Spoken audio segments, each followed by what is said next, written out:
It is easier to get rid of a phone call than it is to get rid of a human body. You've seen this in movies where someone is trying to get rid of a human body and they go through so much and the cops eventually find them out. So it's easier to get rid of a phone call than it is to get rid of a human body. And this just shows you the power of scheduling meetings face-to-face or virtually face-to-face with prospects. My name is Iyore. I've trained over 25,000 salespeople across 5 countries: Nigeria, Ghana, USA, UAE, Rwanda. I'm an author of several books and resources on sales, and I'm featured on lots of media platforms to talk about successful selling. I worked in an organization where I was given a target to sell to 20 high net worth individuals, and I was able to bring in 21 high net worth individuals in a single month. I also participated in a sales competition where I won, and I was sent for the World Cup for an all-expense paid trip. I moved to another organization where I was able to double my portfolio by over 100% in just 11 months. I'm CEO for Advantage, and our specialties in sales force management, meaning we work with sales teams, their team leads, and our CEOs to help them optimize results and get record sales in quicker and faster time. So, ladies and gentlemen, this is a continuation of our sales prospecting masterclass. Now, when you're prospecting, we always encourage you to get face-to-face meetings. And in this video, we're going to be showing you several reasons why face-to-face meetings are more priority. 7 key reasons why face-to-face meetings are far more effective than just trying to sell over the phone or trying to sell over WhatsApp or any other platform. Now, there's what we call the engagement hierarchy in selling. This means the higher up you go in this hierarchy, the more powerful your presentation will be. The lowest form in the engagement hierarchy is the one-way communication. Emails, SMS, WhatsApp, any form of chats, it's a one-way communication. This means the other person on the other side doesn't have any reason to respond to you. Or they can decide not to respond to you, depending on what they have a choice. Unlike if you're face-to-face, you know that when you've spoken and you said good afternoon, the person is more compelled to respond to your answer. Unlike if you just sent a chat, good afternoon. Now, when you move from the SMS and all those chats mediums, then the next level in engagement hierarchy is phone calls. Phone calls. Now, for phone calls, it's far better than just the chats. However, phone calls have their limitations. There could be network disruptions. The quality of the call, possibly the person is not hearing you properly. I remember I had a long negotiation with the prospects. And the prospect kept saying, I would prefer if we have this face-to-face. But my schedule was so packed. I didn't have any opportunity to actually have these face-to-face engagements. Somehow, we couldn't conclude the transaction that day. However, in a few days, I was able to make out time to meet with this prospect face-to-face. When we had this meeting face-to-face, you'll be amazed. Most of the things I was trying to say, she didn't understand them. And most of the things she was trying to tell me, I didn't get her. So I was like, what? Was this what you're trying to pass across? She says, yes, that's what she was saying. Most of the examples she created, they came home when we were face-to-face. But on the phone, it didn't just go through. I just didn't quite get her points. Just to show you the power of a face-to-face engagement and the advantage it gives you when you're prospecting a potential client. So in the engagement hierarchy, after any form of chat platforms, you move to phone calls. From phone calls, you now move to video calls. That's video engagements. Because a video call is more powerful than just a phone call. On the phone, it's just audio. When there is a video call, you can now have facial expressions, presence, courage, all those things can be captured. But the greatest form and highest form of engagement is if you're physically present with the person. And this has its numerous advantages because it gives you stronger personal connections, better communication, more in-depth understanding of the prospect's needs. More in-depth understanding. And your depth of understanding of the prospect's needs would always determine the height of understanding of your solution when you're communicating it to the prospects. So if your understanding of the prospect need is deep enough, whatever value you're communicating, it will be increased in the prospect's mind. Because what is value? Value is perception of an emotional satisfaction. Value is perception of what will come to me. That's value. I perceive that if I buy this product or service, this is what will come to me. This is the level of satisfaction I will receive. But if my problems are not deep enough, the value will not be high enough. Imagine somebody who has a terminal illness and you're trying to give the person a solution. It will be very much appreciated because the terminal illness had brought the person's life to a deep negative. So it will be way more appreciated because to move somebody from a -100 to a 10 is far more valuable than moving somebody from a -1 to a 10. I hope you got that scenario. -100 to a 10, meaning from a -100, he will go back to 0 to 10, but from a -1, he will only go back from 1 to 0 to 10. Right? Well, I hope you got that. So let me walk you through 7 reasons why meetings are far more effective. Taking to my notes now.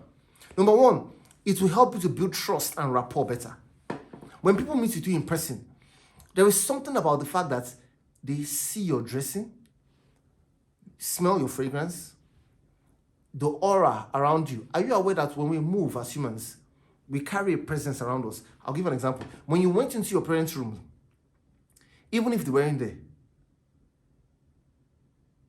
you could feel their presence because whether it's the smell of your parents, whatever, people have a certain smell. Not bad smell, but a fragrance, something about them that when you get into that room, you know that this is my mom's room, this is my dad's room, because you can sense their fragrance or their smell. You can feel that presence because human beings carry something with us. Just to let you know, just in that example. So why is it that I enter my child's room, I know from the smell. I entered my brother's room, I know from the smell, because something is left there when the person is not there. So when you meet somebody face to face, that presence comes along with you, of which that presence is not manifested when you're on a video call. It's not manifested when you're on a phone call or on a chat. So it will help you build rapport and trust better, because the person will feel, I can relate with you.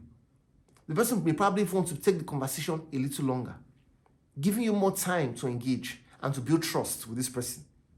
Most of the questions you probably want to ask, if you had asked them on the phone, the person will be like, it's not appropriate to say this over the phone.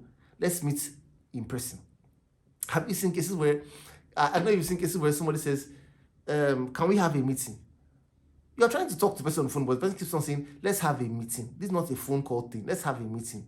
Because in the person's mind, the person feels a meeting will make us go straight to the point and make a decision. Number 2, improved communication.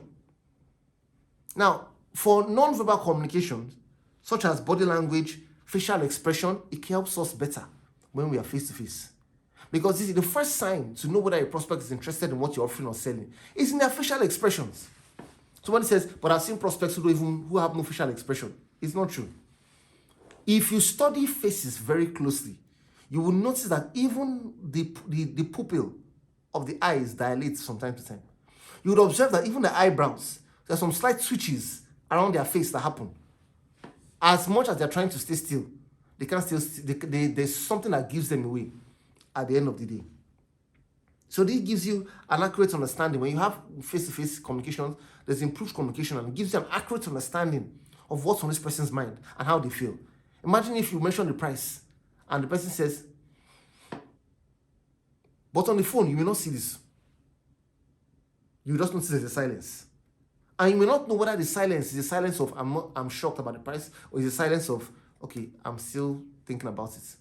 Whereas if it's face-to-face, you can immediately know what to do when you hear that. Maybe you decide to give a discount, or you decide to give a payment plan, or you use some other technique to move back into the conversation, or may even want to prefer another solution instead. Number 3, in-depth understanding. Face-to-face meetings provide an opportunity to delve deeper into the prospect's needs, concerns, and challenges. When I'm with you face-to-face, there are questions I can ask, but I can't ask these questions on the phone. For example, imagine if now, please, when I say face-to-face, virtual videos also work, right? Just in case videos by far will do better than phone calls. That means face-to-face virtual calls. Now, one of the questions you use to go deeper into the prospect's needs or concerns are what we call open-ended questions.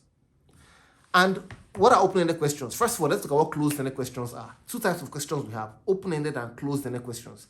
Closed-ended questions talk about questions that can be answered with a single word or syllable. What time is it? 8 o'clock. Where do you work? ExxonMobil. How are you today? Fine. What do you have for lunch? Rice. Those are closed-ended questions. Now, I can't get to know your needs at a deeper level by asking closed-ended questions. To get to know your needs at a deeper level, I need to ask what we call open-ended questions. These are questions that provoke conversations. Questions that make you talk and talk and talk. The rule is this. The longer the question, the longer the answer will be. The shorter the question, the shorter the answer will be. So if I wanted to ask you an open-ended question, and I just said, so how is business today? Normally, that's a question that should require me to explain how business has been. But you see, it's like asking, how are you? It has become a closed-ended question. Fine.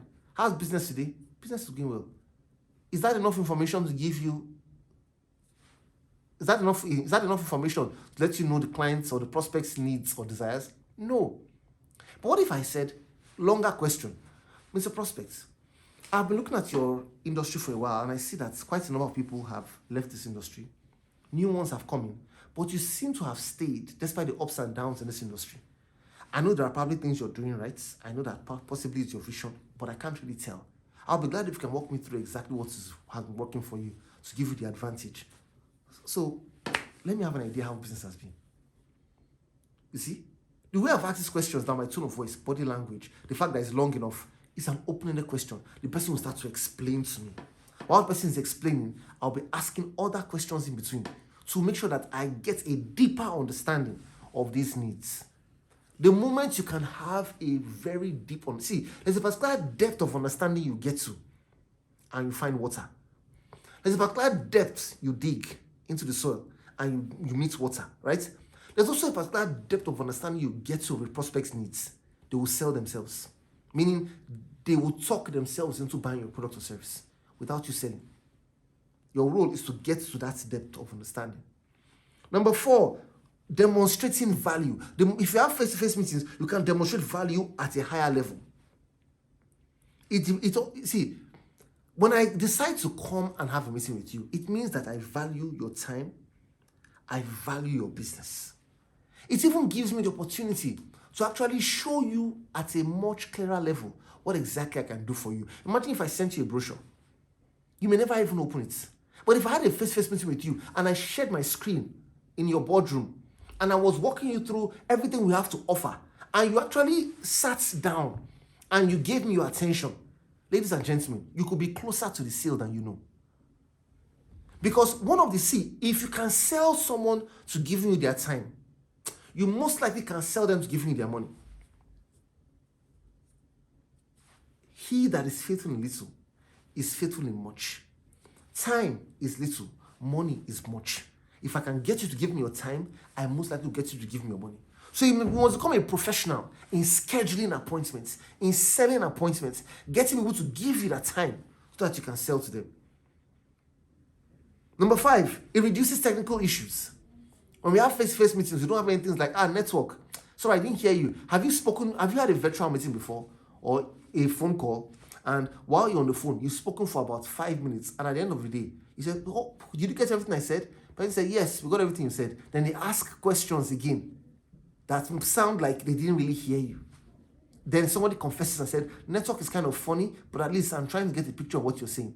You will not be able to close because you've missed passing across the key things you need to pass across to the prospects. So it reduces technical issues if you go face to face. Number 6, better product presentation. Now, if you want to make sure your presentations are more engaging, some of you sell products or services where you even have prototypes that you take for meetings and you want the prospect to touch and feel them. You want to have better experiences of what you're selling. For some of you, it could just be the way you guys dress for the presentation. I was listening to a man called Pena. He was coaching some Asian guys on how to negotiate or how to do business. And he said he got these guys to wear 3-piece suits to go for their business presentations. And they went against the Americans, of which it looked like the Americans had a better track record, looked like they had better opportunities. But the Asian guys who Dan Pena had coached, they went in with their 3-piece suits. He said they got the deals immediately, effortlessly, unlike the Americans, who were his own fellow Americans. The point is, face-to-face meetings gives you better product presentations. And finally, number 7, sales meetings are a higher value stage of the sales funnel. Right? So the call is made first in hope that a meeting is booked. The meeting takes you further down the funnel and takes you closer to the sale. So I was having a strategy session with the sales team sometime last week. And I said, how much do we want to make this year? Wrote down on the board. I said, what do we need before this sale can be closed? They said, we need to have offers on the table. How many offers do we need to meet this sale? They mentioned number of offers. And when the offer should be on the MD's table for them to be able to close the sale at the end of the month. Next point, what do we need before we can get offers? They said, we need to have inspections. This was a real estate company. Fantastic, inspections. Now, what do we need possibly before we can get inspections? Understanding that we are not talking to people that we know, we're talking to strangers. They said we need to have more meetings, because if we have more meetings, we can get more inspections. More inspections can lead us to more sales. What do we need before we can get more meetings? We need to possibly make more calls. You see that now? So the more calls you make, the more meetings you can have. The more inspections you can have. This is for real estate, for example. Then the more offers you can have and the more sales you can have. It is a funnel. You cannot break the funnel. If you get deals without the funnel, it will just be a one-off. It will not be a natural lifestyle or a habit. You want to do it such a way that these deals become consistent. And one of the ways you can do it is by making sure that you move faster up the funnel, by moving engagements as fast as you can to meetings. When you set up meetings, you want to know how to use a call plan, right? A call plan is a series of locations and dates that would help you allocate times to specific meetings. So for example, Monday, you have all your meetings in Ikoyi. First meeting, 9 a.m. Second meeting, 12 noon. Third meeting, 1 p.m. Fourth meeting, 4 p.m. Just as an example. Tuesday, you have your meetings in Banana Island. Wednesday, you have all your meetings in Ikeja. Thursday, all your meetings in Apapa. Friday, all your meetings in Shongotedo, just as an example. You want to fill in a call plan, something like that, where all your meetings are scheduled and organized neatly based on locations. You will see it will do you wonders. And it will help you have yourself organized. You go into a week knowing that meetings are already scheduled. I hope you know that when you schedule meetings with prospects, please don't make this mistake. Don't call the prospect to confirm the meeting. Don't call and say, sir, I wanted to remind you that we are meeting by 1 o'clock today. Don't do that. When you do that, you're giving the prospect a license to cancel the meeting or reschedule the meeting. So what do? You just appear in a prospect's office after you get the meeting. Now somebody says, Iyore, what if I go there and the person is not there? That's why you have a call plan. You have a list of meetings you're going for that day. This means that if the person is not there, when the person realizes that he has scheduled a meeting with you and didn't show up, he will feel so apologetic and say, I'm so sorry. I'm so sorry. And that would even help you because he would feel like he owes you and he wants to move faster through the sales process with you. That will be his own way of trying to pay you back. So if you do these things, you will make sure that you can manage the processes and be able to close even faster. Just in case, another benefit of the fact that you didn't even call him is the fact that even if you didn't call him and you appeared in the meeting and he says, sorry, I forgot, you should have reminded me. Okay, no problem, sir. You get another meeting. By the way, how do you book meetings? You give 2 dates. Sir, can we do tomorrow 9 a.m. or do we do Thursday 2 p.m.? Always give 2 dates, a close date and a further date. That's where the prospect will think, not in terms of yes or no, but will think in terms of, should I give you this date or give you this other date? And just imagine if he says, you know what, I will give you, you're asking for Monday 9 a.m. or Wednesday 2 p.m. And he says, but I'm traveling on Tuesday. He will then give you a third date. Let's do Friday. I'll be back by then. You see that? So just in case you go in and he's not around, you can also cold call around the area. I've seen many salespeople who say things like, for example, I was in a meeting with the sales team and the top salesperson in the company. I said, how did you get this prospect? She said she went for a meeting, the person wasn't around. So she just decided to stay on the streets, and she saw somebody walking down and she spoke to the man. Apparently, that's how she stumbled on the prospect. Do you get that now? So what she did was that she decided to cold call around the area where she was having her meeting, where she had her meeting planned. And with that, she was able to meet her budget quickly and close sales in record time. All right, thank you so much for watching today's video. Please remember to share this video with others. Please like, please comment, ask questions, tell me the points you like the most. Subscribe if you haven't, and you can watch this next video here. Thanks so much for watching. I look forward to seeing you in the next video.